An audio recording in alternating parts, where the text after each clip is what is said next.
विपक्षी नहीं कहा है, मोदी आवा ठोक के बीजेपी है वोट दो। अच्छा, विपक्षी ये बोल रहे हैं। हाँ, बीजेपी है वोट दो। कहा है बहुत पढ़ाई की है तुमने, अब वो बड़े काम के लिए डोलेंगे और छोटा काम उनको मिलेगा नहीं, जो छोटा माल करेंगे ही नहीं वो बड़ा मिलेगा नहीं उनको। ये बात है बेरोजगारी का मेन। बेरोजगारी तो गुरु ऐसी ही रहेगी, आदमी खाएगा नहीं कमाएगा नहीं तो बेरोजगारी, अपने मेहनत करने जाओ कमाओ। बेरोजगारी कोई भी आ जाए, बेरोजगारी किसी पे खत्म नहीं। आजाद हुए कैसा लगेंगे भाई? देश को आजाद हुए 70 साल हो गए। 70 साल लगेंगे, अब तक कछु है कहो पे बताओ। राम मंदिर सिर्फ देश का ही नहीं है, पूरे संसार में प्रभु राम का नाम चारों तरफ है। आप देखिए यूएई में देखिए, वहाँ भी भव्य मंदिर बन रहा है। से देश के प्रधानमंत्री माननीय मोदी जी को और प्रदेश के मुख्यमंत्री आदित्यनाथ जी को बढ़िया चलो। हमारे कृष्ण भगवान जीतेंगे, वहाँ जन्मभूमि बनेगी, वहाँ कोई ईदगाह नहीं रहेगी, वहाँ से हटेगी वो। क्योंकि उन्होंने हमेशा देश के एक वर्ग को पकड़ के रखा और वो कोशिश करते हैं कि उसी वो ही वर्ग हमारा वोट बैंक है। राजस्थान में हो चुकी थी, एक छोटे से बयान के ऊपर हो चुकी थी। बीजेपी की एक सांसद थी, उनका नाम मैं भूल रहा हूँ, उनको तो सर कलम करने की धमकी भी दे दी गई थी। देश की एक ही जाति है, वो जात है हिंदू, दूसरी जाति नहीं है। हम ब्रजवासी नहीं हैं, हम ब्रज जन हैं। क्योंकि हमने ब्रज में ही जन्म लिया है। ब्रजवासी जो होते हैं जो बाहर से आके वास करते हैं। क्या नाम है आपका? गणेश शर्मा। शर्मा जी, आप बताइए हाँ, कि अयोध्या के अंदर राम मंदिर बन रहा है, बन उसका रहा है। कितना इम्पैक्ट आने वाला है यहाँ पे? खूब बढ़िया तरक्की होगी। तरक्की होगी। हाँ, बनना चाहिए। तो विपक्षी तो ये कह रहे हैं कि साहब उसमें राम मंदिर में मोदी जी। विपक्षी नहीं कहा है, मोदी आवा ठोक के बीजेपी है वोट दो। अच्छा, विपक्षी ये बोल रहे हैं। हाँ, बीजेपी है वोट दो। कहा है 20 साल है कहा कछु करे हो, कांग्रेस आई कछु है हो। अब हमारी बहन बेटी ऐसी डोल सके, कोई डोल तो कोई भेज सके तो उन्हें सड़क पे बताओ, तुम्हें बताओ। मतलब गुंडाई खत्म हुई है, आप ये कह रहे हैं? और का गुंडे खत्म भाई, सब खत्म कर दो। कानून व्यवस्था बढ़िया हुई है। और का सब बढ़िया भैया। आधी रात धड़ लेते कहूँ चलो, कोई टेंशन ही ना। तो आप ये कह रहे हैं कि भाई जैसे गोवर्धन जी के अंदर ठाकुर जी के नाम से सब कमा खा रहे हैं, चक छान रहे हैं, बढ़िया। वैसे ही वहाँ पे भी अयोध्या में भी ऐसा ही सब आनंद मंगल होगा। सब मौज आंगी है अयोध्या में, काहे टेंशन ले रही हो तुम? ऐसा कमजोर आदमी होता है ना, उसको नेता लोग यहाँ पे दबा देते हैं, पुलिस भी उसको दबा देती है, जी रह गई है। ये तो सदियों से होती आई रीत है। मिश्रा जी, आप बताइए कि अयोध्या में राम मंदिर से जो गोवर्धन की जनता है वो कितनी उत्साहित है? बहुत ज़्यादा उत्साहित है। राम मंदिर सिर्फ देश का ही नहीं है, पूरे संसार में प्रभु राम का नाम चारों तरफ है। आप देखिए यूएई में देखिए, वहाँ भी भव्य मंदिर बन रहा है। इन लोगों ने, धर्मी लोगों ने सनातन संस्कृति को ख़त्म कर दिया था, जिससे हमारा देश समृद्धशाली होने से चूक रहा था। लेकिन अब धीरे धीरे करके देश पूरा समृद्धशाली अवश्य बनेगा। जो श्रेय है राम मंदिर का किसको देना चाहेंगे? से देश के प्रधानमंत्री माननीय मोदी जी को और प्रदेश के मुख्यमंत्री आदित्यनाथ जी को और देश की जनता को, जिन्होंने पूर्ण बहुमत के साथ में सरकार बनवाई। तो अयोध्या के अंदर मंदिर बनने का इम्पैक्ट चुनाव के ऊपर 6 महीने बाद में क्या आने वाला है? बहुत ज़्यादा आने वाला है। बीजेपी जो बोल रही है कि 400 प्लस, लगता है कि 400 प्लस होना कंफर्म है। अच्छा, एक जानकारी और मुझे ये चाहिए कि अभी विपक्षियों को, जैसे अखिलेश यादव जी को और राहुल गांधी जी को, कांग्रेस के बड़े बड़े मंत्रियों को राम मंदिर में जो है इनॉग्रेशन जो हो रहा है, शिलान्यास हो रहा है, उसका न्योता भेजा गया था। अब वो न्योता एक्सेप्ट कर तो लिया उन्होंने, लेकिन आने पे संशय लग रहा है कि वो शायद नहीं आएंगे, शायद बाइकआउट कर रहे हैं। क्योंकि उन्होंने हमेशा देश के एक वर्ग को पकड़ के रखा और वो कोशिश करते हैं कि उसी वो ही वर्ग हमारा वोट बैंक है। तो शायद मुश्किल है, अगर जनता को दिखाने के लिए आए तो आए, लेकिन उनका अब कोई प्रदेश में कुछ नहीं है। आप ये कह रहे भाई ऊपरी मन से आएंगे तो आए तो वैसे तो शायद आएंगे भी नहीं, क्योंकि उनका एक वर्ग वोट का खत्म हो जाएगा, अल्पसंख्यकों का। उनका वोट बैंक ही वही है। ये हुआ, कांग्रेस हुआ, इन्हीं के चक्कर में राम मंदिर नहीं बना, नहीं तो राम मंदिर तो कब का बन चुका होता।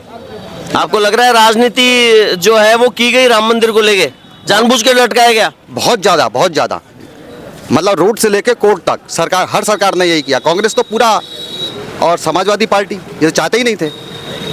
मुलायम सिंह जी ने जब वहाँ गोलियाँ चलवा दी, तो इससे ज़्यादा और क्या हो सकता है? कार सेवकों पर गोलियाँ चली सन 90 में, आपको पता होगा। तो ये लोग धर्मी लोग हैं। तो समाजवादी पार्टी के स्वामी प्रसाद जी मौर्य हैं, हाँ। वो हर तीसरे दिन सनातन संस्कृति को लेके बयान दे देते हैं, तो जनता क्या सोचती है? वो एक, उनका कोई औचित्य नहीं है, वो गलत बोलते हैं, जनता उनकी तरफ ध्यान भी नहीं देती। अच्छा, एक सवाल, क्या जो शब्द उन्होंने हिंदू समाज के लिए काम में लिए, वैसे शब्द वो अगर अन्य समुदाय विशेष के लिए यदि काम में ले लेते तो क्या मतलब इतनी ही शांति रहती जितनी अभी है?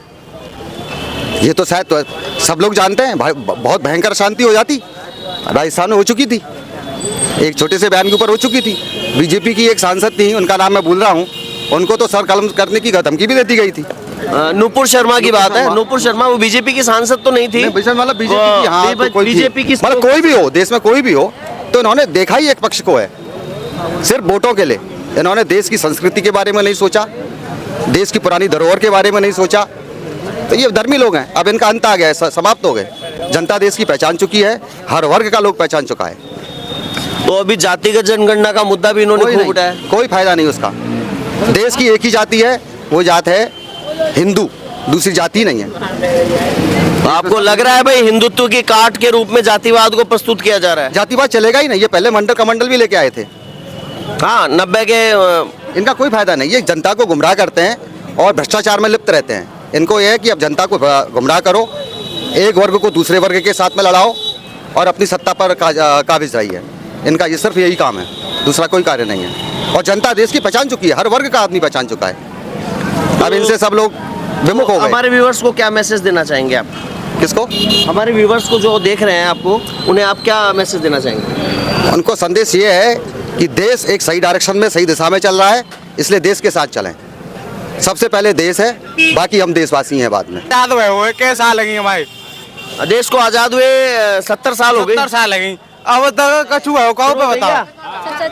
77 है गई, 70 है गई, कितना न्यूज है अब तक कहो पे कछु है? जो कहो पे कछु ना है अब मोदी कर रो के ना बताओ। राम मंदिर बनवा दो, अत्याचार कछु सब कछु जो जितनो भी करो मोदी ने करो। बताओ मोदी आओ कैसू मान लो, सबरा मोदी मोदी मोदी आओ, कंफर्म आ जाएंगे। कन्फर्म मोदी आओ। अच्छा, यूपी में वापसी किसकी? फिर यूपी में किसकी? यूपी में योगी आवे। तो मोदी योगी के फैन हो या बीजेपी के? बीजेपी के हैं जी हम तो। मेरा नाम ऋषि ठाकुर। ऋषि जी, आप बताइए, राम मंदिर को लेके आप जैसे बजरंगबली को आपने धारण किया हुआ है बिल्कुल सीने के धारण पास किया है। में। बिल्कुल धारण तो किया भैया ये बताइए कि जो भगवान कृष्ण की जो धरती है, वहाँ के जो वासी है, ब्रजवासी हैं, वो राम मंदिर को लेके क्या सोचते हैं? देखो, जो राम मंदिर है वो बढ़िया बन रहा है, हमारी देश की शान है वो, बिल्कुल। और कृष्ण भगवान की ऐसा है कि हम ब्रजवासी नहीं हैं, हम ब्रज जन हैं। क्योंकि हमने ब्रज में ही जन्म लिया है। ब्रजवासी जो होते हैं जो बाहर से आके वास करते हैं। अच्छा, ये अलग बात ये बात है। हम ब्रज जन हैं क्योंकि हमने यहीं जन्म लिया है ब्रज में। ब्रजवासियों का ये होता है कि ब्रज आप बाहर से आके बस जाते हैं, वो ब्रजवासी बन जाते हैं। ये अच्छा, एक सवाल मेरा आपसे ये है कि यहाँ पे आपके डेवलपमेंट वगैरह के मामले में अभी जैसे बात चल रही थी भाई, विकास वगैरह की बात, तो जब भी चर्चा होती है बहुत से ऐसे मुद्दे हैं जिनके ऊपर, जैसे अयोध्या के बारे में बात होती है या काशी मथुरा के बारे में बात होती है, तो लोग कहते हैं साहब आप महंगाई की बात नहीं करते, बेरोजगारी की बात नहीं करते, इन पे बात नहीं करते। उनको क्या बोलोगे आप?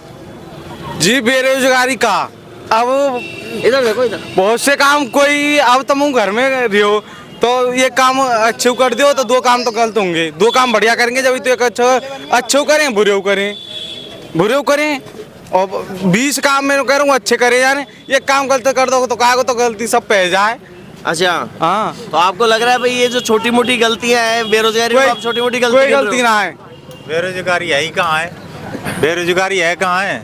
नहीं है बेरोजगारी। कहाँ है रोजगारी? तो विपक्षी तो बोल रहे हैं साहब, राहुल गांधी बोल रहे हैं देश में बेरोजगारी। आराम की खाने की आदत पड़ गई है ना, मक्खन खाने की। घर बैठे रोटी कौन दे जाओ, तुम नाइट बोल रहे हैं जब तो रोटी मिल रही है।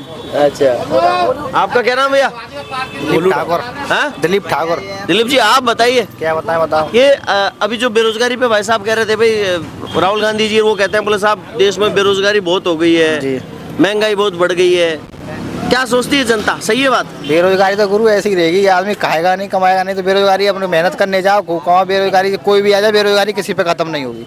आप ये कह रहे हैं भाई बेरोजगारी है, या फिर आप ये कहना चाह रहे हैं कि काम तो है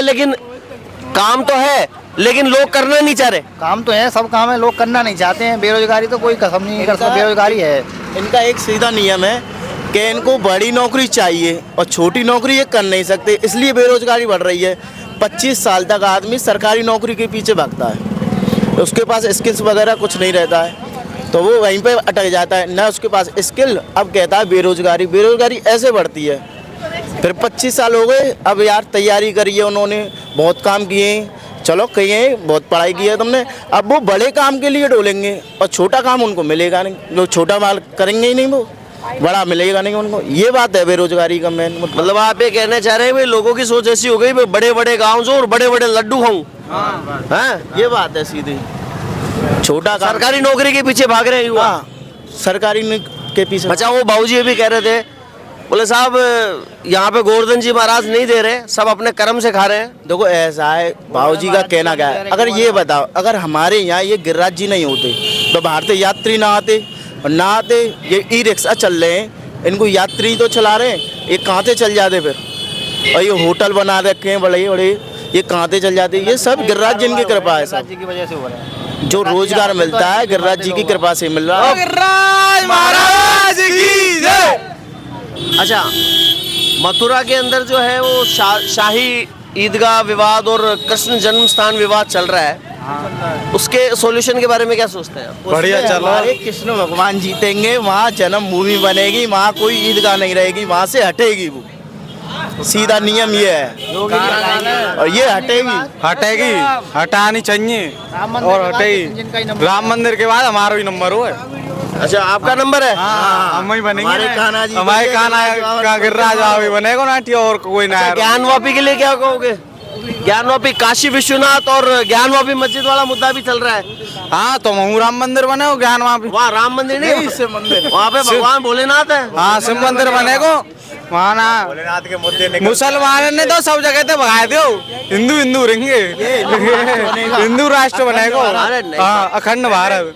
अखंड भारत बनेगा, ये बनेगा अखंड भारत। अखंड भारत बनेगा। कौन बनाएगा अखंड ये भारत? हमारे योगी मोदी जी बनाएंगे और उनके समर्थन में जो आएंगे, अखंड भारत बनेगा सारा। बनेगा दोबारा? हाँ, तो अखंड भारत में किस किस के लिए जगह है? सबके लिए, जो हमारे पास आएगा सबके लिए जगह है। अच्छा, हाँ, मतलब किसी धर्म विशेष का कोई वो नहीं है, केवल हिंदू राष्ट्र केवल हिंदुओं के नाम पे है, लेकिन जगह सबके लिए है। वो नाम हिंदू राष्ट्र रखोगे आप? हिंदू राष्ट्र है ये हिंदू राष्ट्र रखो कहा जाएगा। बुलंदी वारे की जय।